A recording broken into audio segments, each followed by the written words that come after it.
Cuaca ekstrim yang terjadi di wilayah Bogor dan sekitarnya mengakibatkan rumpun bambu tumbang dan menimpa sebuah tiang listrik di Kampung Cilember, Desa Pasir Jaya, Kecamatan Cigombong, Kabupaten Bogor.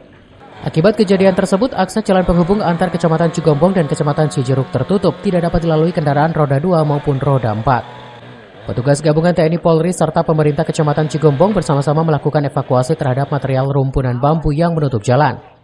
Beruntung kejadian tersebut tidak menelan korban jiwa, namun satu rumah rusak akibat terdampak material rumpunan bambu dan aliran listrik sekitar sempat terganggu beberapa saat.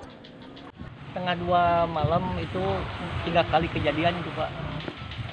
Satu yang belah situ, kedua yang belah situ, ketiganya yang stick. Ketimpa Timpa.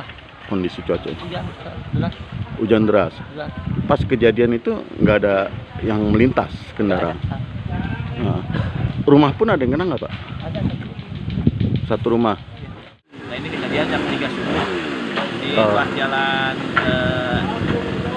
Cigombong Cijeruk di Desa Pasir Jaya. Ini jalan penghubung Pak ya antara kecamatan.